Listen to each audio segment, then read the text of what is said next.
ఇచ్చిన ఉచిత బస్సు మీద మాట్లాడదామా, లేకపోతే నువ్వు ఏం కోరుకుంటావో చెప్పు. షాదీ ముబారక్ మీద మాట్లాడదామా, కళ్యాణ లక్ష్మి మీద మాట్లాడదామా, ఇందిరమ్మ ఇండ్ల మీద మాట్లాడదామా, దేని మీద మాట్లాడదామో చెప్పు, నేను సిద్ధంగా ఉన్నా. చర్చిద్దాం, దేశానికి ఆదర్శంగా నిలబడదాం, సమస్యల మీద మాట్లాడదాం, ఎవరు ఏం చేసినరో చెప్పుకునే అవకాశం కల్పిస్తాం. రాండి, మీరు మొహం చాటేసి ఫామ్ హౌస్లో పడుకొని మీరు ఖాళీగా ఉన్నప్పుడు పార్టీ ఆఫీసులు వచ్చి 10 మంది చెంచాలను పెట్టుకొని ఆ 10 మంది చెంచగాళ్ళ ముందల నువ్వు పొంకనాలు కొట్టుడు కాదు. నిజమైన చర్చ అసెంబ్లీలో చేద్దాం. ప్రజలు ఎన్నికలు ముగిసినాయి, అసెంబ్లీలో చర్చ చేయమని చెప్తారు. ఎవరు ఏం మాట్లాడతారో ప్రజలు వింటారు. విఘ్నులైన ప్రజలు తీర్మానం చేస్తారు. ఇలా సర్పంచులు అయిపోయినాయి, గ్రామ సభ పెట్టి సమస్యలు పరిష్కరించాల్సిన వాళ్ళు మళ్ళా సందు ఇల్లు తిరుగుతుందా అంటే ఏమన్నా అర్థం ఉందా? సర్పంచులారా మీరు చెప్పండి. ఇల్లు తిరిగినరు, ప్రజల దగ్గరకు పోయిరు, ప్రతి తలుపు తట్టినరు, ప్రతి గుండెకి చేరు, నమస్కారం పెట్టిరు, గెలిస్తే వాళ్ళు తీర్పిచ్చారు, మీరంతా సర్పంచులు అయ్యారు. గ్రామ సభ పెట్టి గ్రామ పంచాయతీలో మాట్లాడుకోవాలి, అంతేనా? వార్డు మెంబర్లు, ఉప సర్పంచ్, సర్పంచ్ కూర్చొని మాట్లాడుకొని ఏ సమస్యలున్నా పరిష్కరించుకుంటాం. అది ఇచ్చిపెట్టి మళ్ళీ ఎవడో పోరంబోకోడు ఇల్లు తిరుగుదాం రా అంటే పోతారా? ఇవాళ కేసీఆర్ కూడా గట్టే మాట్లాడుతున్నాడు. ఈడ మాట్లాడదాం రావంటే రంగారెడ్డి జిల్లాలోటి, పాలమూరులోటి, నల్గొండలోటి ఆయన మీటింగులు పెడతాడంట. నువ్వు మీటింగులు పెట్టకపోతే సంతలో పోయి బర్రెలను కాసుకో, మేము వద్దంటున్నామా? మాదేం పోయింది? నీకు పొద్దు పోకపోతే మా కల్వకుర్తి సంతల్లో, కొడంగల్ సంతల్లో, ఇట్లకెళ్ళ మా ఎడ్ల సంతలు బొచ్చడు ఉన్నాయి. మత్తల్లో కూడా లేదు. పెబ్బేర్లో పెద్ద సంత ఉన్నది, పసల సంత. పోయి ఆడ పసల కాడ పోయి బర్రెం కాసుకోపో, నేను వద్దంటున్నానా? నాదేం పోయింది? నీకు ఎట్లాగూ పని లేదు, ఖాళీగా ఉన్నావు పోయి ఆ పెబ్బేరు సంతలో బర్రెలు కాసుకోపో, బర్రెలు కొనుక్కోపో, నేను వద్దానేనా? చర్చ చేయడానికి సభ ఉంది, అర్థవంతమైన చర్చలు చేద్దాం, తెలంగాణ ప్రజలకు వివరిద్దాం. అప్పుల మీద వివరిద్దామా, అభివృద్ధి మీద వివరిద్దామా, ఉద్యోగ నియామకాల మీద వివరిద్దామా, నీళ్ల మీద వివరిద్దామా, నువ్వు కట్టి కూలిన కాళేశ్వరం మీద మాట్లాడదామా, టెలిఫోన్ ట్యాపింగ్ మీద మాట్లాడదామా, సొంత బిడ్డనే ఇంటల్లుడు ఫోన్ని ట్యాపింగ్ చేసినోడు ఇంతకంటే సిగ్గులేనోడు ఉంటాడా అని వాళ్ళు చెప్తారు. ఓ పక్కన నేను 1 కోటి మంది ఆడబిడ్డలకు చీర పెడతా, సారె పెడతా నేనంటే ఉన్నొక్క చెల్లెల్ని ఇంట్లోకెళ్ళి బయటకు వెళ్ళగొట్టిన వాడు ఆస్తిలో వాటా అయ్యేస్తుంది. గంత పనికిమాలినోడు, సొంత చెల్లెలకే చీర పెట్టలేనోడు, సొంత చెల్లెలకే పండుగ పూట బుక్కెడు బువ్వ పెట్టినోడు, వాడు కూడా ఒక మనిషా? మా ఆడబిడ్డలను ఆలోచన చేయమని అంటున్నా. ఏం ఆశిస్తామమ్మ పుంటింటి కాడ మనం? చెప్పురి. మెట్టింటికి వచ్చిన తర్వాత పండుగ పూట ఇంత బుక్కెడు పువ్వు పెడతాడు, మా అన్ననో తమ్ముడో ఉంటే చీర పెడతాడు, ఇంటి ఆయన ముందర ఇజ్జత్ పోకుంటూ ఉండని కానీ కోరుకుంటా. గంతేనా? వాళ్ళ ఆస్తి అడుగుతామా? ఆడపిల్లలు మీరు సగం మంది సర్పంచులు ఉన్నారు కదమ్మా, ఆడపిల్లలారా మీరు చెప్పండి. పుట్టింటి గౌరవం నిలబెట్టడానికనే ప్రయత్నం చేస్తారు కదా మీరు మీ అత్తగారింటి కాడ. వాళ్ళ ముందర మీకు ఇజ్జత్ లేకుండా పండుగ పూట తల్లిదండ్రులు వాడు అన్ననో తమ్ముడో ఉంటే పండుగకి ఇంటికి కూడా విలువకపోతే మీ అత్తగారింటి కాడ, పక్కింటి కాడ, తోటికోడల ముందర ఇజ్జత్ పోతుంది. అమ్మ గిత్త కంటే అవమానం ఉంటుందా? ఓ పిలిచో సారి చీర పెట్టకపోయినా మీరే కూడా పెట్టుకుని ఉంటే వానికి ఇచ్చో చీర కొని నువ్వు పెట్టినట్టు అని చేయరా అంటాం. పుట్టింటి ఇజ్జత్ ఎవరని తీస్తారా? ఏ ఆడబిడ్డనన్నా తెలంగాణలో ఉన్న ఆడబిడ్డ ఎవరైనా ఎంత కష్టమని ఉండని, ఎంత నష్టమని ఉండని, పుట్టింటి ఇజ్జత్ నిలబెట్టడానికనే ప్రయత్నం చేస్తుంది కదా. మీరందరూ కూడా తెలంగాణ ఆడబిడ్డలే కదా. ఇవాళ ఇంతో అంతో తండ్రి గాలికి సంపాదించిన దాంట్లో వాటా ఇవ్వాల్సి వస్తుందని మెడలు పట్టి దొబ్బితీవి నీ సొంత చెల్లెలు.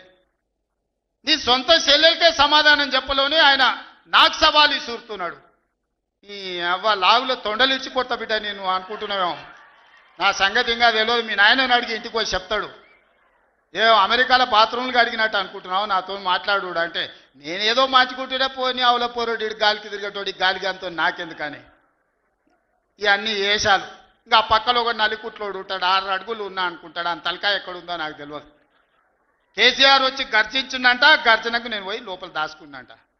ఇక కేసీఆర్ గర్జనలు గర్జించినట్టు లేవురా నాయన. మన గాడిదలు ఏం చేస్తావా? ఒండ్ర పెడతాయా? ఏమంటారు గాడిదలను? గాడిదలు అరిస్తే ఏమంటారు నరసింహ? గట్లున్నది. మీ గాండ్రింపులకు, మీ బెదిరింపులకు, ఉడత ఊపులకు భయపడ్డోడు ఎవరు లేడు బిడ్డ. ఈడ దుక్కి దున్నిన చేతులు ఉన్నాయి. మీరేదో తోలు తీస్తా అంటే తీపించుకోనికే లేము. ఈ కండలు కరిగినాయి, మిగిలిందే తోలు. ఫస్ట్ నీ తోలు సంగతి చూసుకో, నీ తోలు సంగతి చూసుకో. ఊర్లో మాకు తెలుసు, ఊర్లల్లో నాటుకోళ్ళు ఉంటాయి కదా, కోని కాల్చినాక మనం మంచిగా కాల్చి తోలు తీసి పసుపు పెడతాం కదా, మంచిగా తోలు తీసి పసుపు పెడతారు బిడ్డ మా కొడంగల్లోళ్ళు. నువ్వేదో తెలివితేటలు అనుకుంటున్నావు. ఈ తమాషా మాటలు, ఈ అతి తెలివితేటలు కట్టిపెట్టుకో. ఎన్ని ఎలక్షన్లు జరిగినా సిగ్గు లేకుండా అన్నిట్లలో డిపాజిట్లు పోతున్నా, బండకేసి కొడుతున్నా, బుద్ధి రాలే. ఇప్పటికైనా మారుండ్రి. నాకేం లేదు, మీరు అట్లుంటేనే మంచిది. ప్రజలు చీత్కరిస్తారు, చీదర కొడతారు, లాస్ట్ దేనికి వనికి రాకుండా పోతారు. కాకపోతే ప్రతిపక్షమే లేదు తెలంగాణలో అని బయటకు పోతే ఇజ్జత్ పోయేటట్టు ఉన్నది. గదొక్కటే నా చింత. అందుకే మిత్రులారా, మంచిగా చేయండి. వేదిక మీద ఉన్న పెద్దలకు, మా మంత్రులకు అందరికీ నా సూచన, గ్రామాలలో సర్పంచులు వచ్చారు, అందరినీ కలుపుకోపోండి. గ్రామాల అభివృద్ధి జరిగినప్పుడే తెలంగాణ అభివృద్ధి జరుగుతుంది. ఇవాళ తెలంగాణ అభివృద్ధి చేసే బాధ్యత మనది. చిన్న వయసులో నాకు అవకాశం వచ్చింది. ఇప్పుడు చాలామంది మా సర్పంచ్ అమ్మ వచ్చింది, సజ్జకాన్పేట, రేణుకమ్మనా మౌనిక, మా రాములు తమ్ముని కోడలు మౌనిక చెప్పింది, 24 ఏళ్ళు చిన్న వయసులో నేను సర్పంచ్ అయిన సార్ అని. ఎన్నో ఆలోచనలతోని ఇలా చిన్న వయసులో మీరు అందరు సర్పంచ్లు అయినరు. ఇంజనీరింగ్ చదువుకున్న వాళ్ళు అయినరు, డిగ్రీ చదువుకున్న వాళ్ళు అయినరు, 22, 23 ఏళ్ళకు ఉన్న వాళ్ళు అయినరు, పెద్దోళ్ళు 80 ఏళ్ళు ఉన్న వాళ్ళు కూడా సర్పంచ్లు అయినరు. మా రాఘవ వాళ్ళ తల్లి సర్పంచ్ అయింది. వీళ్ళందరూ ఎందుకు అయినరు అంటే గ్రామానికి ఏమైనా చేయాలని అయినరు. మరి వాళ్ళ ఆలోచనలు వాళ్ళు గ్రామానికి చేయాలన్నదాన్ని మనం ఈరోజు పూర్తిగా సహకారం అందించాలి వాళ్ళకు. వాళ్ళందరినీ కూడా వాళ్ళు ఊర్లలో ఏం మాట ఇచ్చిండ్రో ఆ పనులు మనం చెయ్యాలి. వీలైనంత మేరకు నిధుల కష్టం ఉన్నది, మనం ఇచ్చేది మనం ఇద్దాం, కేంద్రం నుంచి తెచ్చేది కేంద్రం నుంచి తెద్దాం.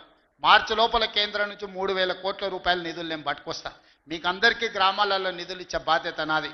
మార్చి 31 తారీఖు లోపల 3,000 కోట్ల రూపాయలు గ్రామాలకు పంపించే బాధ్యత నేను తీసుకుంటా. ఆ నిధులు దుర్వినియోగం కాకుండా మంచిగా ఖర్చు పెట్టుకుని మంచి పేరు తెచ్చుకోరు. నాకెట్లా చిన్న వయసులో ఈ రాష్ట్రానికి ముఖ్యమంత్రి అయ్యే అవకాశం వచ్చిందో, రోజుకు 18 గంటలు కష్టపడి ఎట్లయితే పనిచేస్తున్నానో మీరు కూడా గ్రామాలలో పని చేయండి, కష్టపడుండ్రి, గ్రామంలో ఇంత మంచి పేరు తెచ్చుకోండి, గ్రామాన్ని అభివృద్ధి చేయండి. నా వైపు నుంచి పూర్తిగా సహకారం ఉంటుంది. మళ్ళీ 2029లో ఎన్నికలు వచ్చినప్పుడు ఎవరి లెక్క వాళ్ళు చూసుకుందాం, ఎన్నికలు వచ్చినప్పుడు చూసుకుందాం. ఇప్పుడు కేవలం అభివృద్ధి మీదనే దృష్టి పెడదాం, గ్రామాలను ముందుకు తీసుకెళ్దాం. గ్రామాలు అభివృద్ధి చెందినప్పుడే తెలంగాణ రాష్ట్రం అభివృద్ధి చెందుతుంది. ఆ విధంగా ముందుకు వెళ్దామని మీరందరూ సిద్ధమే కదా గ్రామాలను అభివృద్ధి చేయడానికి? మీరందరూ సిద్ధమే కదా? ఇవాళ మా పోలీసు వాళ్ళు చెప్పినా కానీ మరి ఏమైందో, గెలిపించిన వాళ్ళేమో బయటూరు, గెలిచిన వాళ్ళేమో లోపలూరు. బయట చాలా మంది మా ముఖ్యమైన నాయకులందరూ కనిపించారు, పలకరించుకుంటూ వచ్చిన. ఏందా అంటే మా రాఘవ్ 10 పాసులే ఇచ్చిండు అన్న, ఏం చేయాలని అంటుండు. కాకపోతే మహేందర్ మరి పరిస్థితి ఏమో పాసులు ఇచ్చేది లేదు. బయట ఉన్నోళ్ళు తక్కువ కాదు, లోపలికి వచ్చిన వాళ్ళు ఎక్కువ కాదు. మీరందరూ నా కుటుంబ సభ్యులే. మళ్ళీ నేను వస్తా, మీ అందరినీ కలుస్తా, మళ్ళీ కూర్చొని అభివృద్ధి చేసుకుందాం. కొడంగల్ని ఒక ఆదర్శ నియోజకవర్గంగా తీర్చిదిద్దుదాం. ఇది నా ఒక్కడి వల్ల సాధ్యం కాదు, మీ అందరు సహకరిస్తేనే సాధ్యమైతే. అన్ని గ్రామాలకు ఏం కావాలనో గ్రామ సభలు పెట్టుకోండి, గ్రామ సభలలో చర్చించుండ్రి, మంచి పనులు చేద్దామని తెలియజేస్తూ మీ అందరి దగ్గర సెలవు తీసుకుంటున్నా. పెద్ద ఎత్తున మిమ్మల్ని గెలిపించిన వాళ్ళకి సప్పట్లు కొట్టుర్రి. ఎందుకంటే మీ గెలుపులో బయట ఉన్న వాళ్ళు ఉండరు.